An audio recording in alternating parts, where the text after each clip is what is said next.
Authors Over 50, Writing in Life's Sweetest Third. Authors Over 50's weekly podcast celebrates writers and their journeys to publication.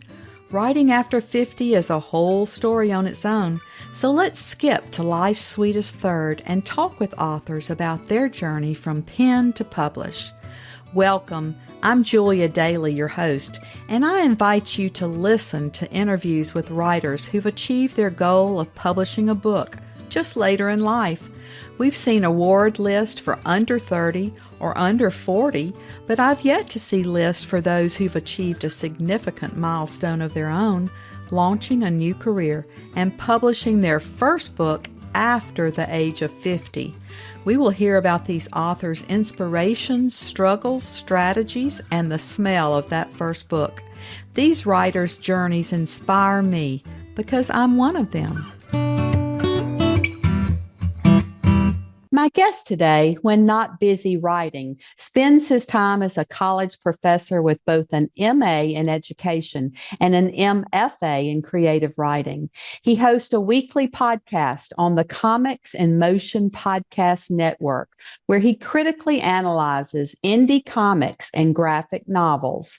His Austen Chronicles, a modern-day young adult series, is a reimagining of the Jane Austen novels. He shares his empty nest with his wife, a librarian, and they read books and watch sunsets. Welcome to Authors Over 50, A.R. Farina. Hello, thank you. That's amazing. It's so weird to hear your own bio read right back to you. That's cool. That guy sounds cool. He does. He really does. I'm looking forward to getting to know him more. Tony, our opening question on Authors Over 50, as always, what took you so long to write your first book? That is good. I've been practicing, I knew that we know it's coming. There's no good answer. It is, as I mentioned, I have an empty nest. I've been writing though since I was 12. Like I've wanted to do this. So the problem is I didn't really get how to write a novel. I knew how to read novels. I love novels. I could, again, as an English teacher, I can break down a novel. I can tell you what's missing when I'm reading somebody else's. I can tell why that character didn't work, or I can, get surprised, oh, that's a great ending, whatever. So I knew what it looked like, but I couldn't crack it. I could write journalism, which I did. I could write, I could do short stories, which I did. I wasn't much of a poet. I've written some songs, but I just couldn't crack a novel. And the closest attempt I had was a collection of short stories about one character that I could kind of pretend. But that's not what a novel is. And I know that's what Salinger did for Catcher in the Rye. He published the Holden Caulfield Chronicles kind of throughout the New Yorker. But then when you look at Catcher in the Rye as opposed to those original they're not the same. There's characters missing, new characters added. There's cohesiveness. Now, that may not be everybody's favorite book, but so in my mind, that's all you have to do. I couldn't figure it out. And I desperately wanted to. So I was working on something, couldn't get past page 75 or something. So I'm a college professor, and I, as you said, I have a master's in education, and my degree wasn't a terminal degree. So my kids were all out of the house, and I could go get my doctorate, and my wife said, well, you could get an M.F.A. Like that's the fun degree. Get that. They'll let you do the other stuff. Like you don't need a degree in curriculum development. Nobody wants to do that. So you can just write the curriculum. They'll be happy. So go. So she really encouraged me to do this. So I went and got my M.F.A. later in life. And that's my most recent degree. And I finished it up actually right in the teeth of the pandemic. So I figured it out, and now I can't seem to stop. Now it's like trying to write a short story is hard. Did you use this book as your thesis? Not this one. No, not the Welcome to Mansfield. The book that was my thesis was called The Will. It was, when you write an M.F.A., a lot of times you try to do with weird stuff, you get to push your own boundaries. And so I actually wrote it's a story. It's told in first person present tense with 7 different voices. Wow. It took a long time. So that is still not published anywhere. But it was written, so that took me a long time to do. But cracking that, so it does exist in one library, the Allen Ginsberg Library on the campus of Naropa University in Boulder, Colorado. It's there, and it's on my hard drive. If you'd like it, I'll happily send it your way. Well, I'm just so amazed. Your taste in literature is quite diverse. You love everything from indie comics to Jane Austen novels. I do. It's true. I'm a big reader. I could read at a very young age. The urban legend is I was reading by 3. I was a whole word reader, um, which is problematic. For those of you who don't know, when you're a whole word reader, you're a terrible speller, but your vocabulary is great. Like you can look at the word and oh, that's probably spelled wrong, but typing it or writing it yourself, your brain can't get there until you see it. Like there are still words I write wrong. I see it and I'm like, nope, I know it's wrong. Now that I've seen it, I could fix it. So yeah, like in kindergarten, I read the Chronicles of Narnia in kindergarten. So books have just always been my friend.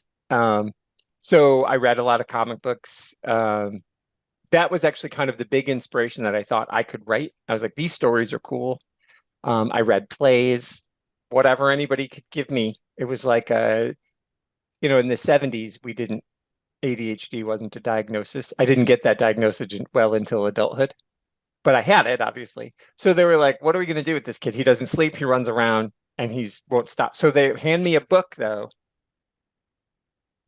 and that would get me right, because I could go wherever I needed to go in there. So yeah, I'm happy to read. I'll read a horror, I'll read fiction, I'll read genre stuff, whatever. I those places, they let you go places. Books take you places that you can't necessarily go.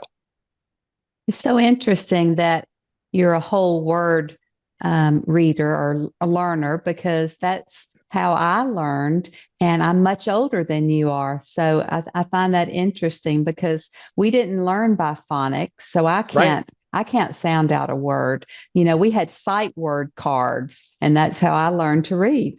Yeah, yeah, and that helps you. But right, so do you have certain words? Is your spelling not that great? Not that great. Yeah, when you can't figure it out. Yeah. And again, you memorize words, and I have in my head there'll be certain things that I'll like kind of sing song to myself to spell certain words correctly. And again, as an English teacher, I can look at it and go, I know that word spelled wrong. But if I have to write it myself, yeah, I don't know what it was. I think it was just I could do it. I recognized the words. I would sit and read the same books over and over, and then it would be, as a little kid, Maurice Sendak. Where the Wild Things Are is one of my all-time favorites, and I must have read that a million billion times. And I remember, and those are big, Zendak. The thing about him that was great is he never pulled his punches, right? He didn't change his vocabulary to his audience, so he pushed you to learn big words, and so I loved him. And then again, I moved on to C.S. Lewis, and it was just I don't necessarily know what my comprehension is, but I've read the Chronicles of Narnia so many times. I can't tell you what it was like the first time reading them, but I know Jill was always my favorite from the Silver Chair. Like still, and now now at 50, you say, who's your favorite character in Narnia? Everybody wants it to be one of the pensives, but for me, it's Jill. It's always Jill. Well, when you decided to reimagine Jane Austen novels, what is it about Jane Austen's writing that endears it to so many generations? And how did you decide to turn it into a young adult series? Well, as in my house, and for the people on the video, right there, you see this shelf. That is a full set of Jane Austen novels. And in every room, every livable room in our house, there's a different set. This is the set in my office. My wife has a set in hers, and there's a set in our bedroom and our living room. We're big Janeites. The thing about Jane, the thing that I think makes her endure is she is really funny. She is social satire. And the movies and the TV adaptations, and everybody likes, Colin Firth climbing out of the water. And that doesn't happen in the book. And that's fine. People can love that and be like, "Oh, I need, give me a handsome Darcy." That's fine. I get it. Um, but the thing for me, so there's one set of Austen readers who love the romance, who love that stuff. It made me laugh. We weren't well-to-do. We were working class, lower class people, just like all the characters in the Austen books are. And especially as I got older and went off to college, and you really see yourself then, like, you don't really know who you are till you leave your town. You think, oh, we're fine. And then you're like, oh, this kid has a Dodge Viper and he's 17 years old. What? My car has 7 dents and I wasn't allowed to bring it. Um, but even as a younger person, there's this like Jane Austen makes me laugh. I think she says things that are true. I believe if she were alive, she'd be the host of The Daily Show. Like, that's what I think. I think she comments on the world in a really interesting way because as a really intelligent woman who was sidelined, even though her parents didn't treat her that way, they encouraged this. It's not like, but the world was like, what is this woman? She was published under a lady. She didn't have and the Bronte sisters after her, they had to publish under another name. George Eliot kept that name, so there's this whole line of these really, they're kind of on the sidelines commenting on the world. So I think that's what makes her last. That's why it works for me, is that she's really funny. And again, the romance is great, but the romance isn't everything. I mean, none of the books, except for Sense and Sensibility, do you see any wedding. It ends at the wedding, and it's only because Eleanor gets married before Marianne that you see, but you don't really linger on it. It's like the wedding happens, and then, oh yeah, later Marianne marries Brandon. The end. So the reason I thought to reimagine them was while I was getting my M.F.A, I actually did a character sketch. We were doing character studies, and I like character. And so I picked Fanny Price from Mansfield Park, which I think is Jane Austen's misunderstood masterpiece. People don't like it. They find it boring. It's hard to get through. And Batgirl, that was the other character I picked, Barbara Gordon. So I did these deep, I got to know them. I wrote 20-page papers about each of these characters. Analysis, critical analysis, deep diving, all this fun stuff. But what I did was I was rereading it. I was like, man, this book is really good, but I see part of the problem. Spoiler alert for a several 100-year-old book. It ends with Fanny Price marrying her first cousin. So I'm like, okay, that's a barrier. And she's called Fanny. So in America, Fanny means one thing. In England, it means something else. And in both cases, nobody likes that. It's hard to not get past the giggles. But there's a really interesting story there about a good kid. Fanny Price is a good, she's good. Of all the Austen heroines, she's the one whose heart is pure the whole time and she holds fast. So, and she's very poor. There's this whole thing. And it's almost like a contest. In Mansfield Park, she's taken in by her aunt and uncle and given this fancy life, and then has to decide if that's going to let her change her, and she doesn't. So I was like, well, what if I could give somebody another way to look at Mansfield Park, change it so that she doesn't end up with her first cousin. So I make the mom's sorority sisters instead of sisters. And so I just started thinking about it. And then again, I'm a college professor. I went to a small liberal arts college. Like I said, it wasn't until I went there that I knew how poor I was. So I just started feeling that lived experience a little bit and just started playing with it. And when I wrote it, it was just going to be one book. It was weird. I just finished my MFA. It was just for me. And so I didn't intend for it to be a series, but I thought just to be cheeky and fun, I'd add the other characters. So the president of Mansfield College is Mary Bennet from Pride and Prejudice. And one of her best friends is Margaret Dashwood, Maggie from Sense and Sensibility. And her history teacher is the Dr. Allen who takes Cat Morland out into society. So I just added these little characters who were kind of background characters in the other novels, Jane Fairfax from Emma. Because people always say Fanny Price is the background character in her own book. So as I did that, I was looking for publishers and I don't have an agent. I didn't self-publish this. I went to independent publishers. And 2 different publishers were interested, but one was like, well, we need you to pitch it as a series. So I kind of was talking to my wife, who's my first and last reader. It's like, well, I could, if you squint, I could make it a series. So I worked on it for a little while, and I came up with a pitch for how to make it an interconnected series. So the Jane Austen books all live in a shared universe now. My version do. Like, what if they knew each other? And they picked it. They just jumped at it within like a month. And the other place did eventually come back and say, I mean, I got lots of no's, of course, but of the two people who were interested, they both ended up wanting it. But the one wanted a series, and they said yes first, which I'm pleased because I didn't intend for it to be a series. But now that I'm in the middle of it, I couldn't imagine it not being one. Well, we're told as authors that we need a series, that everybody should have at least 3 books in a series to even begin earning out. So I think you're on the Yes, right path. that's what I was told as well. I didn't know that until I was in the industry. Like that is one thing I wish they had taught us during the M.F.A. program. We had a really great professor, Laura Pritchett. She's a novelist and brilliant, brilliant, brilliant writer.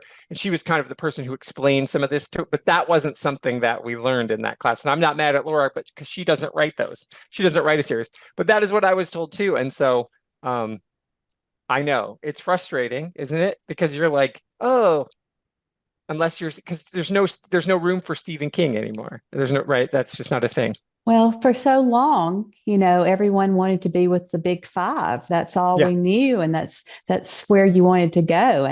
And now authors have so many options, and so many of the small presses and the university presses and the hybrid presses. Those are all such great options, much less self-publishing. So I think the publishing world has been turned on its ear, and we just have so many more options today. Well, that's actually why the name of my publishing is actually Four Horsemen, because that's their whole thing is they're bringing in the publishing apocalypse, because that's their thing is we're giving you we're I mean, obviously you have to be good. You have to have a good book. They're not just going to be like, hey, you've got some random idea, send me 6 words. There was a process. But yeah, that's exactly right. And it is the right time. I feel like it's a really good time for people who have stories to tell, to not give up on that. 12-year-old me is still blown away that 50-year-old me has a book out and has written more books. The book 2 is due out later this year. Book 3, I just finished sending the first, well, not the first draft, but the manuscript of book 3 to my editor yesterday. I sent it in. It's so exciting. It is crazy. And to know that nobody's going to, except for my wife, right? Nobody's going to read that until like 2025. It's bananas.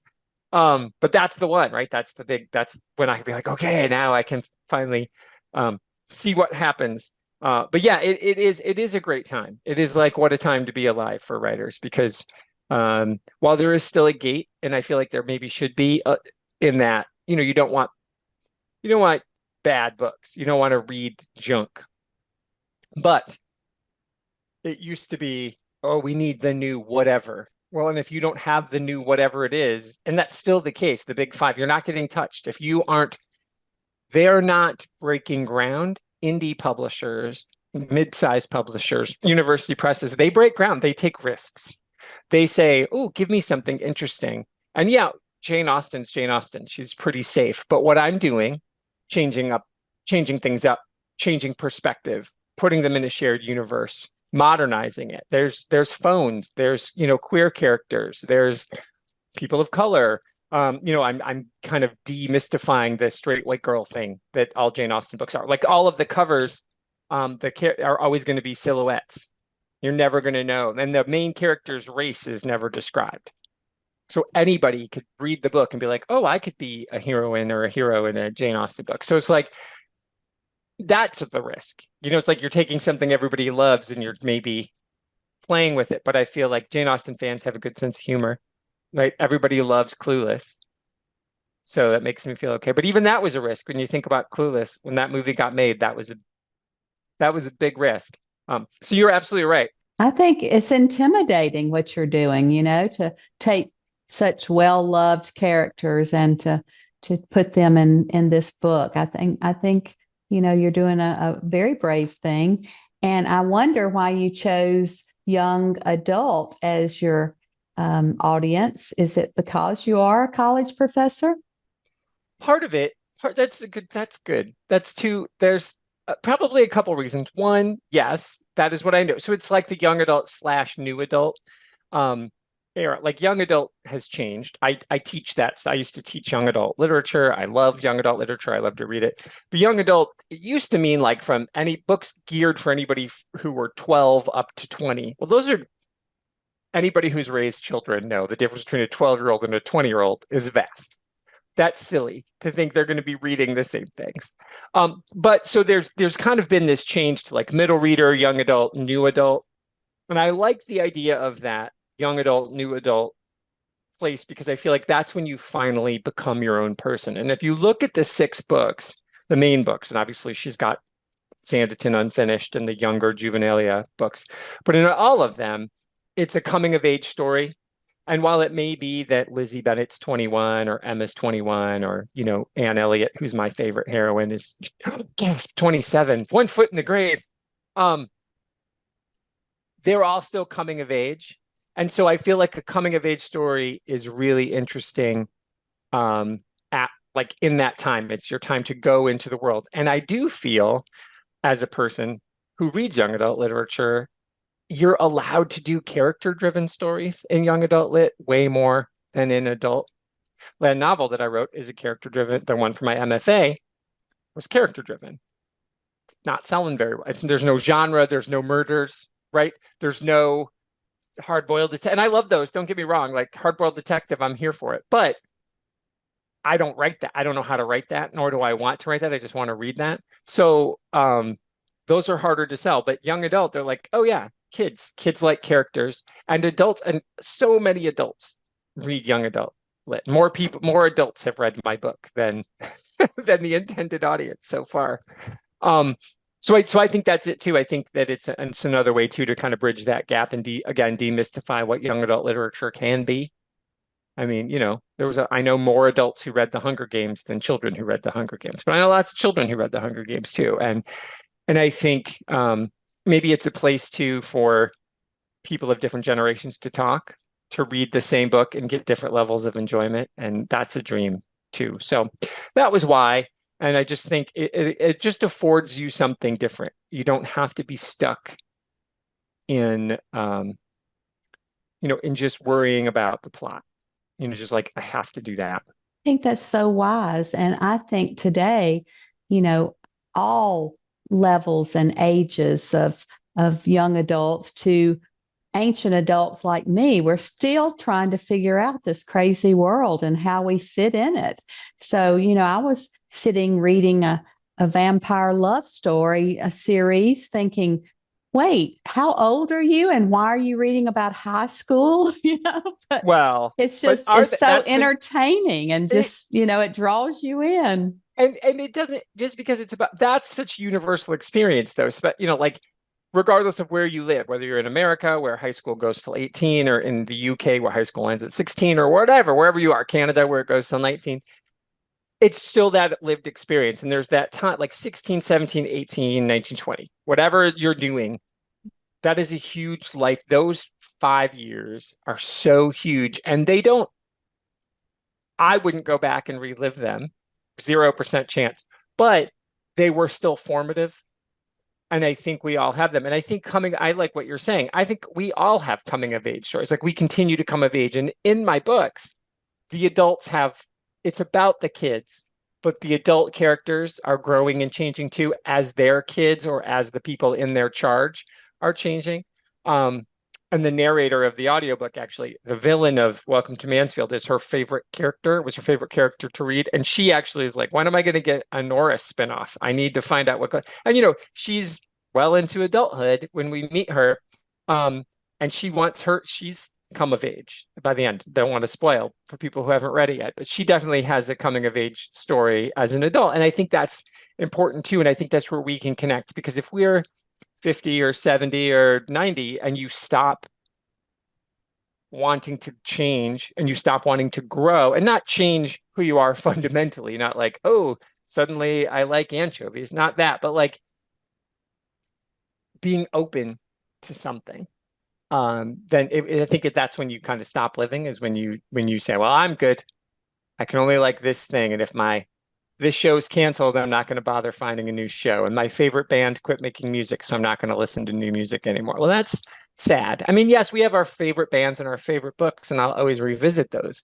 But, and there's a soundtrack for each of the books too. And so I think that's a lot of fun, is to have another way of level lived experience, that these characters all listen to music, and then that you can go through my website and click on the playlist and listen to the music too, and get a sense of who they are. And that's another growing thing, like, and I just think it's so important to do. So young adult literature just really gives us the opportunity to continually refine ourselves. Like, anytime, like like David Levithan's one of my favorite writers, Rainbow Rowell, they put out a new book, I'm on it right away. They mostly write young adult stuff, and that moves you to tears sometimes. So that's the best.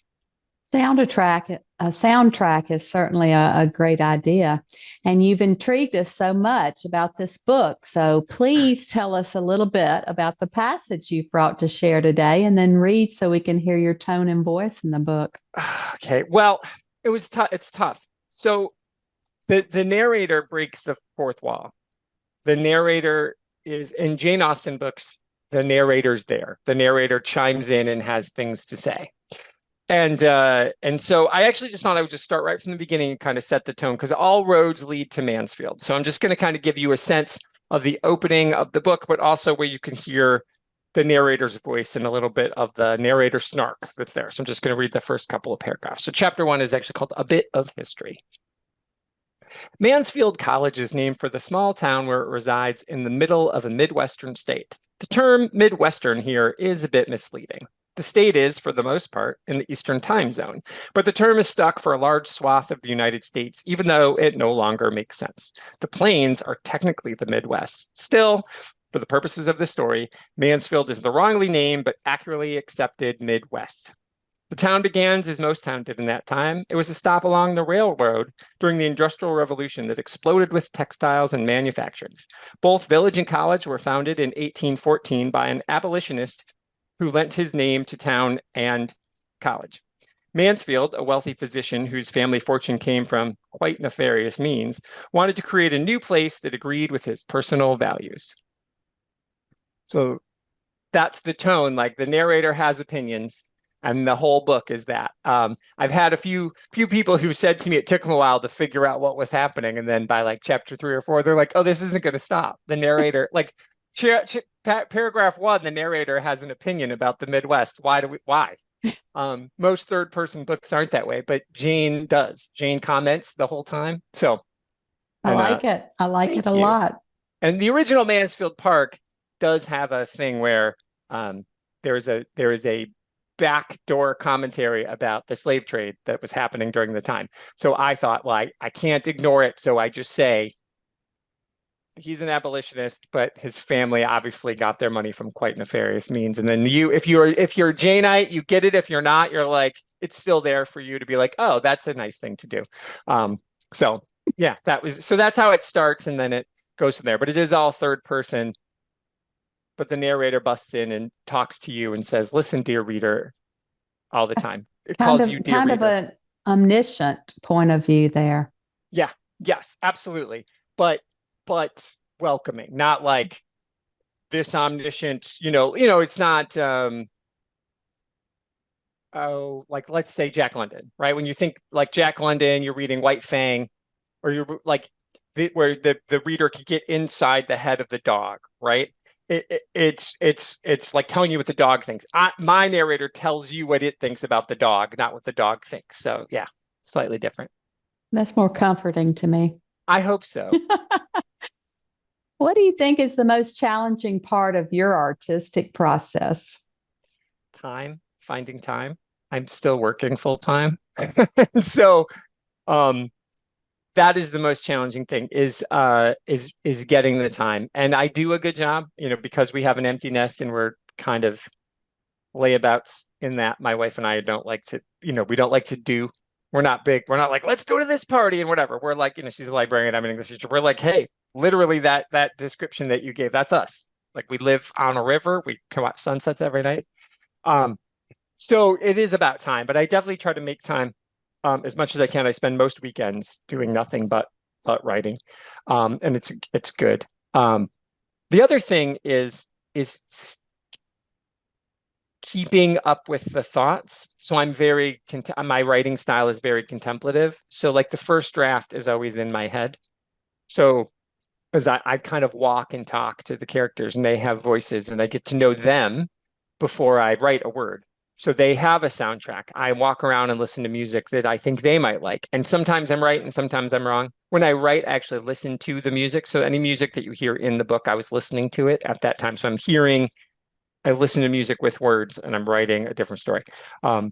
So that's the other challenge, is just making sure I don't lose the characters and staying in touch with them, and not getting too far away with them. So that ties back to time. So it is just finding the right music, getting a sense of the characters. And of course, the big thing is knowing they get to grow too, right? When you start a book and when you finish a book, the characters should change, which is good. That's the point. They need an arc. Also, though, what you think they are can change, and that's okay. Then you can go back to the beginning and be like, well, she's this way at the end. And is that a natural progression, or do I need to go back and drop a hint? So that's always fun too. Tony, if you could ask your author idol, Jane Austen, one question, what would it be? And also, the follow-up question is, what do you think she would think of your book? Oh, I would. What I would want to ask her is, how did she have the courage to do it? Like, to be so bold. She took a big risk, and like, does she regret that risk? Like, I don't think she does, but it was a big thing to like call out the world that she lived in, to make fun of. I mean, all of the books end with a marriage and everything. I understand that, but she didn't marry. And to call that out and to be like, it's kind of silly. This whole courtship thing is silly. Get on with life, right? Like, life isn't just that. And the best characters are the side characters and the ones you sort of forget about. So it's like that took courage, because Mrs. Elton from Emma was real, and she read Emma and was probably pretty mad. Like, so that took a lot of courage. So that would be my question, is like, where did she find that courage to tell the stories? Do I think she would like it? Well, the book is dedicated to my wife and to her. And I do say, I hope I make you both proud. I I do think she would appreciate it, because it's a love letter to her, while also I'm playing in her sandbox, but making it my own. Like, I think she would like that she inspired so many people. I personally think she would love Clueless. And there's a Bollywood musical called Bride and Prejudice, which is exceptional. And I think she would love that too. So it's like, that was kind of my thing, is I think she's so funny and has a good sense of humor.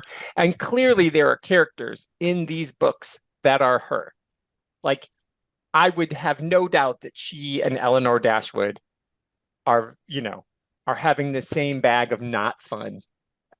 Like, I feel like she and Fanny Price, and especially Anne Elliot, have a lot in common. So I hope so. I hope that she does. I do think she'd like it, but that's what I just want to know, is like, she's just courageous to take a risk. And I think art is risk, and we should not just do the safe thing, but do the thing that is important to us, but hopefully for hundreds of years continues to inspire people to tell stories. Well, Tony, this has been a great visit with you today. We could just talk for hours, I think, on these subjects. But as always, our last interview question is, our writers over 50 are quite unique. Do you have advice for writers 50 and above? I do. I would say, if you need inspiration, I mean, you obviously, Julia, this whole show is glorious. I appreciate that you're doing it. So if you need inspiration, listen to the show. But Alan Bradley, who wrote the Flavia de Luce murder mystery series, is in his 80s and had never written a murder mystery in his life. That's amazing. And those books are glorious. I love them so much. They're so funny. They're charming. So we all have stories. We have wisdom. So that's the thing. You said it right from the beginning. There's never been a better time to tell your story. So yeah, like, that's the advice, is tell it. If you think your story is boring, you're wrong. Their world has billions of people in it. Your audience is out there. And all you need is 5,000 books to be a bestseller. So don't compare yourself to Stephen King or, don't compare yourself to Anne Rice. You're not going to be the next Janet Ivanovich, but maybe there's 5,000 people who you can move. Maybe there's one person. And my favorite review so far has been somebody who couldn't get through Mansfield Park, got started reading this, got halfway through, stopped, read Mansfield Park, finished it for the first time ever, and then came back and finished my book. So like that is inspiring, that I inspired somebody to read the original.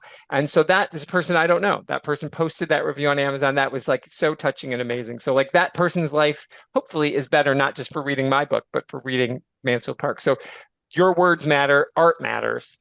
And so that's the inspiration. That's the advice I can just keep giving, is just your story matters. Tony, you've inspired all of us today. I can only imagine what a great professor you are to the next generation. So thank you for being with us. And you and your wife both, as a librarian and as a college professor of English, y'all are living your love stories to books and to words. And now you're leaving your legacy on the world, just like Jane Austen did. So we appreciate your being here, and we're happy now to call you one of our authors over 50. Thank you. Thank you for joining us today. Please look for Authors Over 50 every Thursday, when we will have conversations with accomplished debut novelists over the age of 50. Please subscribe and share with a friend, and check out my own publication journey after 50 at www.juliadaily, that's DAILY, like dailynewspaper.com. Until next time, keep reading and writing, and remember, it's never too late to fulfill a dream in life's sweetest third.